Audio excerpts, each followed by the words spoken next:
had to come into town to get the tires on the new plow truck swapped over. And I want to drive out here and look at these deer real quick. I've already called the previous owner and told him that we passed the inspection, so we're good that way.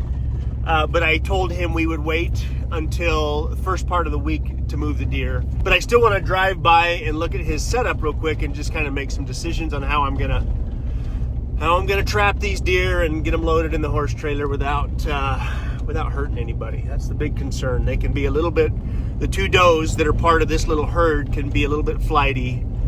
Not a little bit, they're really flighty. And they're the ones I'm most concerned about, mainly because there's only two of them. So I want to make sure that however we do this, there's the least amount of pressure on those deer possible. So 1, 2, 3, 4, 5 are on that side, and I think this is the new dominant buck back here. But let me grab some apples and we'll see if we can't get them to come down here. Let's grab a few of these, put them in my pockets. Right there, I'm gonna put that one for me.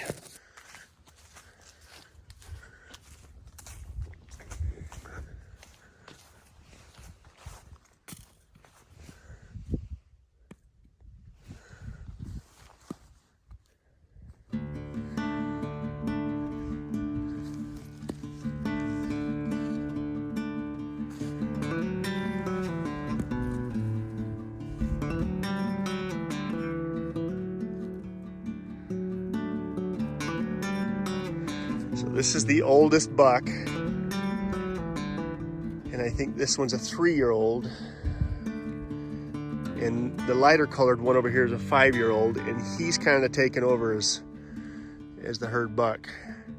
But this guy's the friendliest of all of them, I think. Thank you to Thrive Market for sponsoring today's video. When it comes to shopping for my family, there are 3 things that I like to consider: quality, cost, and convenience. When I discovered that Thrive Market has the quality of things that I'm looking for with a price match guarantee and it's shipped to my door, I knew that Thrive Market was for us. Thrive Market is an online membership-based grocery store that sells more than just groceries. Thrive makes shopping easy and affordable for everyone. Thrive has an amazing selection of organic groceries, snacks, supplements, eco-friendly cleaning supplies, non-toxic beauty supplies, personal care items, meat, seafood, frozen veggies, and more. New products are always being added from your favorite brands. All I do is go to the Thrive app on my phone and I place the orders as I need to. The best part is that orders over $49 ship for free. If you order frozen items, orders over $120 will ship for free.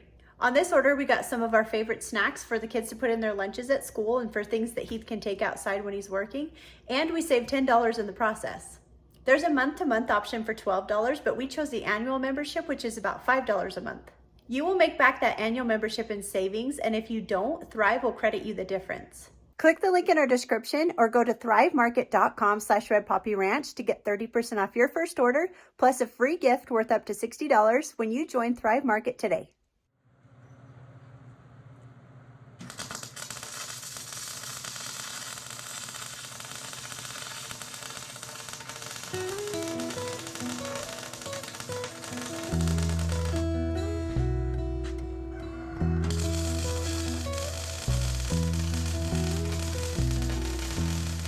As I'm waiting for the inspector to show up to inspect the high fence pen one last time, I've got to get this 2-bale feeder finished up as well.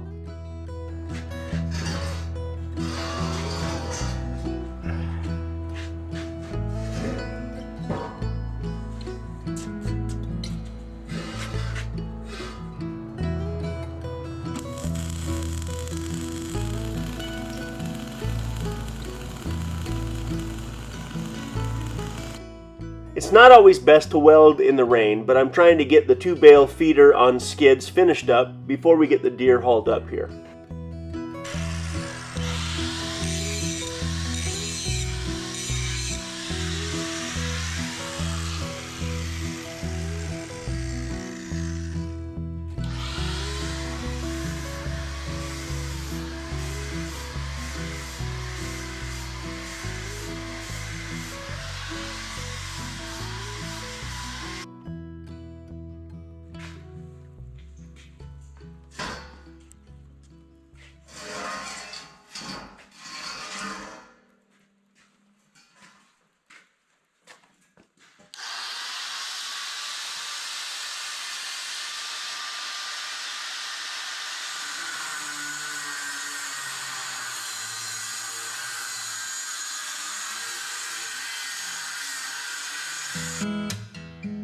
If you happen to find a small, heavy-duty 2-bale feeder like this for sale somewhere, I would think it would cost north of $500, if not more.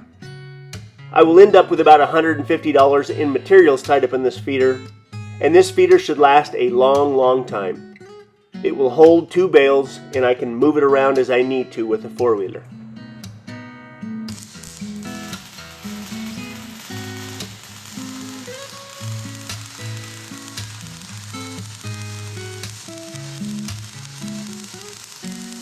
Building a feeder like this is going to give me an opportunity to either get better at welding or grinding.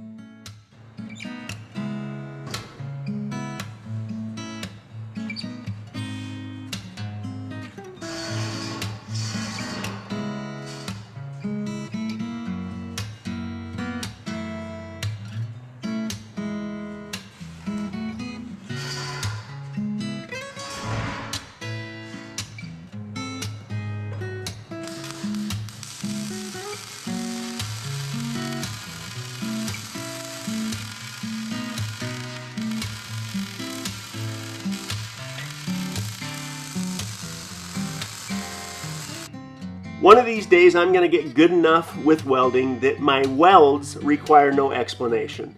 But that day has not arrived. So in my defense, I'm more concerned about how this holds up as opposed to how it looks.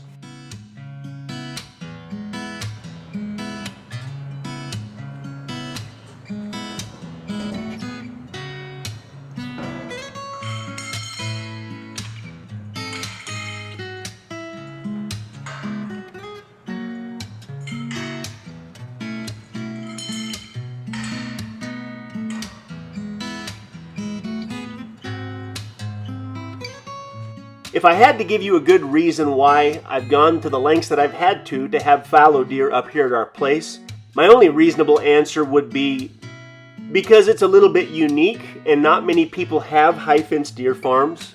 And on top of that, the animals seem to work really well with the property that we have. So like a lot of the things that I do, it felt right. I knew it was going to be difficult. But if I was truly trying to build a successful business around a high-fence deer farm, I wouldn't be doing it right here.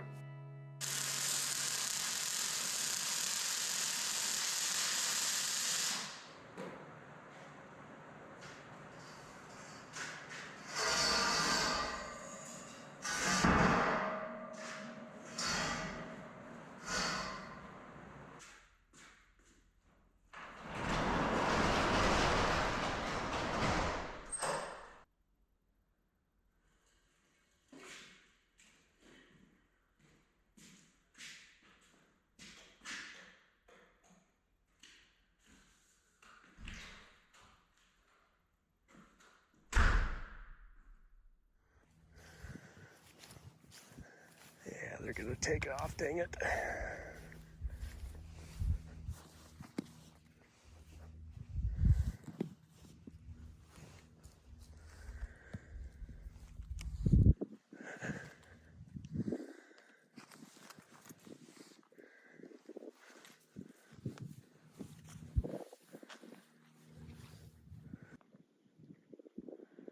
That's the mom and the doe. They're still technically in the rut right now, but I'm pretty sure that that 3-year-old doe, that doe's already been bred back, but too many bucks, not enough does. These bucks are pushing each other around. I just missed this buck back here. He seems to be the guy in charge now, and I think he's a 5-year-old, and he was just pushing these two guys around a little bit.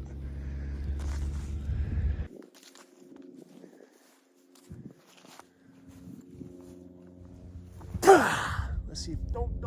Oh, I thought I was gonna hit him. There they go. Now those guys got one, but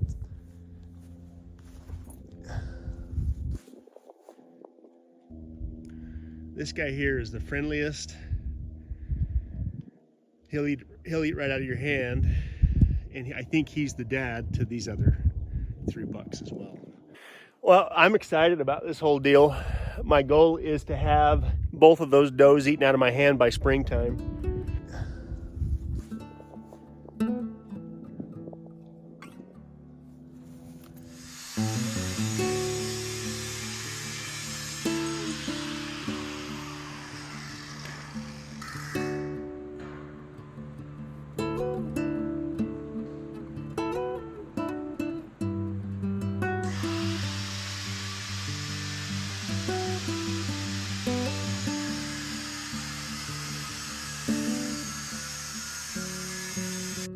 So I think as far as the fallow deer are concerned, we just got into the pet business, which happens to be a losing business for most people.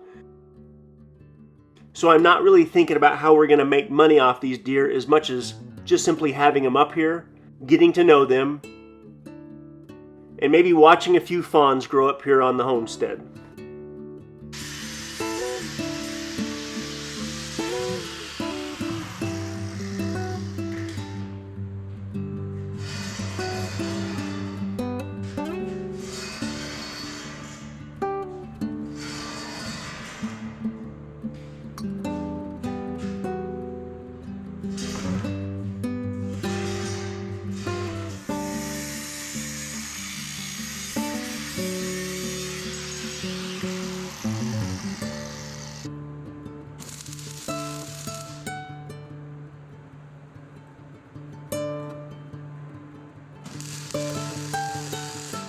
I have spent a lot of time over the last year trying to figure out if this is something I want to put business savvy into, or if this is something I just simply want to enjoy when I go outside and walk around the ranch. And the truth is, my brain's always somewhere in the middle with these things. So I'm sure I'll end up putting a second, bigger pen up on the hillside somewhere.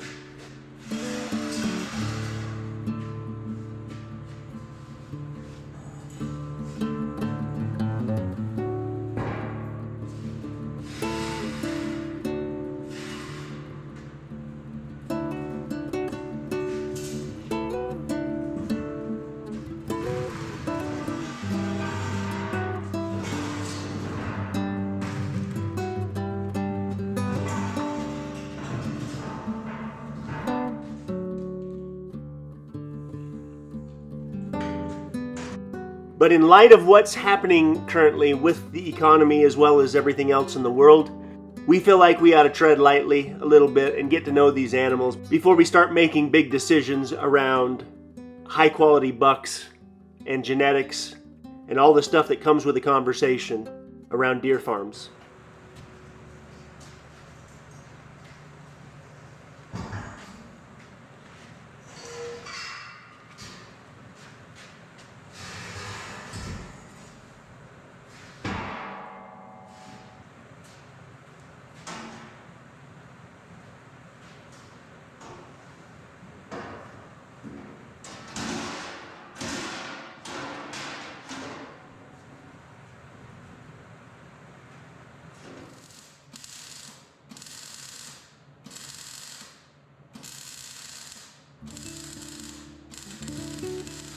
But in the past, I've tried to always put my passions ahead of making money.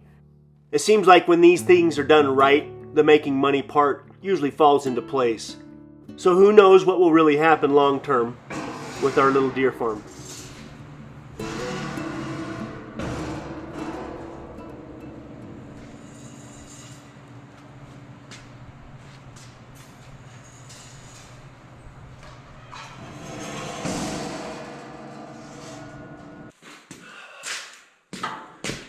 I passed the inspection.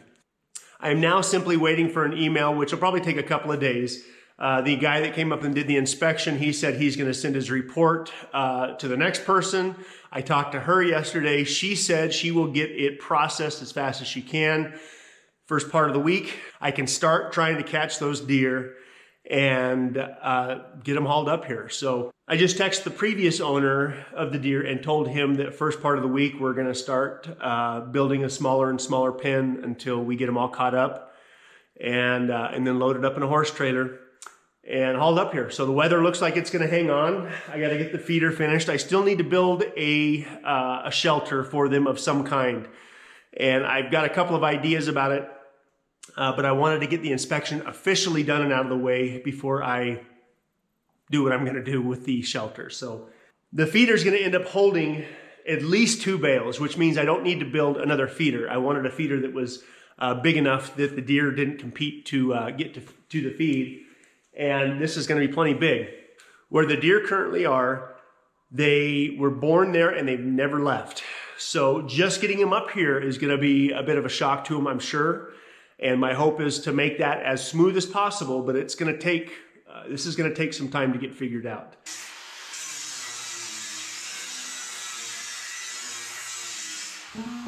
I was 21 years old when Cedar and I got married, and I was 22 years old when our oldest daughter Sage was born. Somewhere in the middle of that, I was an apprentice plumber, going to school to be a journeyman plumber. And after 15 years in the plumbing trade, I identify as a plumber.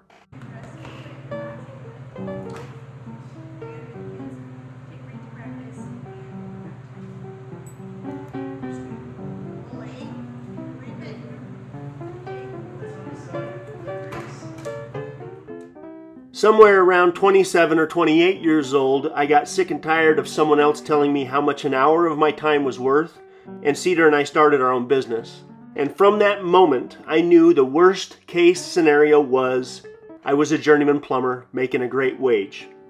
And because I still have this skill in my back pocket, still the worst case scenario in my life is being a plumber.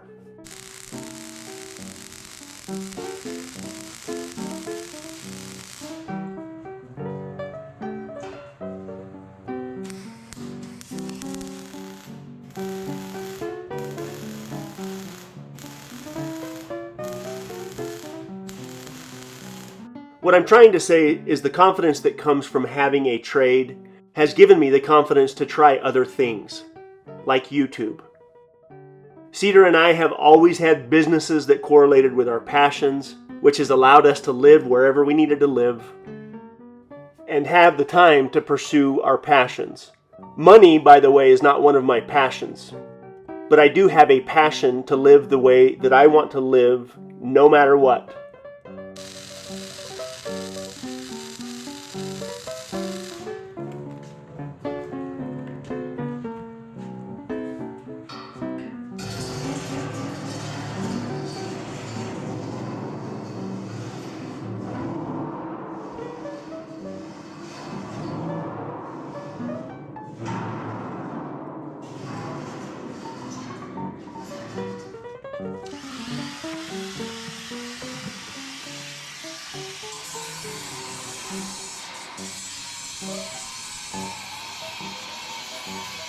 I have pride in being a tradesman, and maybe I'm taking this a little bit too far, but the average age of the tradesman is my age.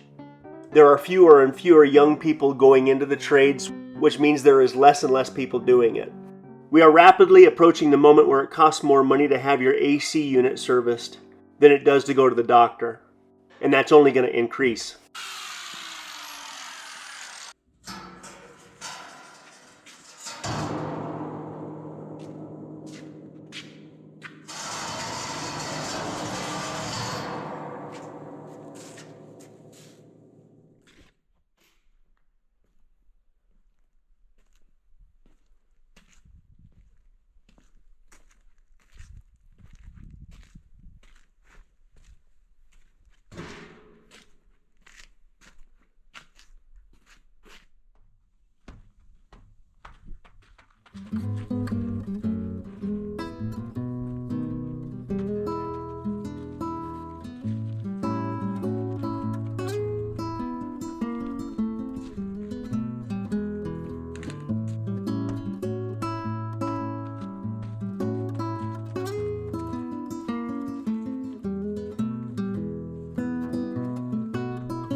So if you came to me and asked me what to do with your life, I would tell you to follow your passions. But I would also tell you to be responsible. Take care of the responsibilities that you've created and work your passion in wherever you can.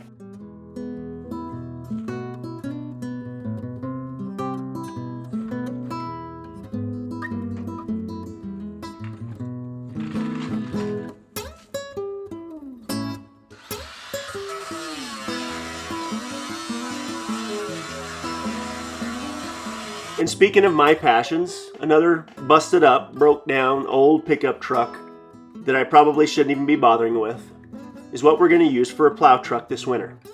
But it needs some help.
The flatbed that I built for the second gen Dodge Cummins, that is now my son's truck again, will end up going on this plow truck.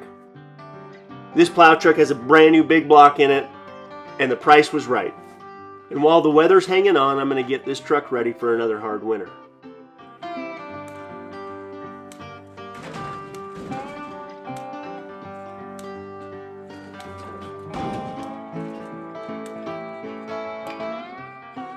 At this time of year, it can be quite a chore to get a trailer out, so I'm cutting the old bed up into pieces that I can put in the back of the truck and haul down to the scrapyard.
My son bought the second gen Dodge Cummins plow truck that I built last year.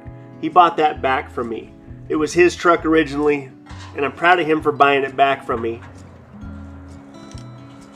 But I picked this plow truck up as a replacement, and someone else stole the exhaust off it right before I bought it. So we're going to throw a new exhaust on it real quick.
Part of the deal when I sold my son his truck back was that I got to keep the flatbed that I built for that truck. And because the bed that was on this truck was in pretty rough shape, I'm going to throw that flatbed on this.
It's always amazing what a good set of tires and a flatbed will do for the look of any truck, in my opinion.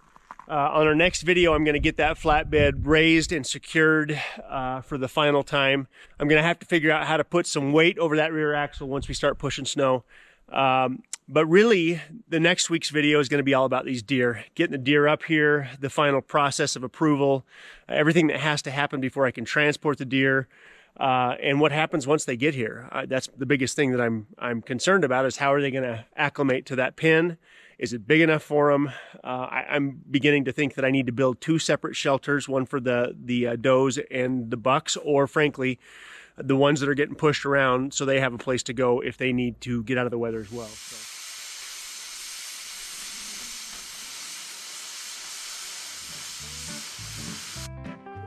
Well, I'm going to weld a few caps on the feeder and then it's done. Next step is to get the animals up here that will need to use this feeder. We'll see you in a week.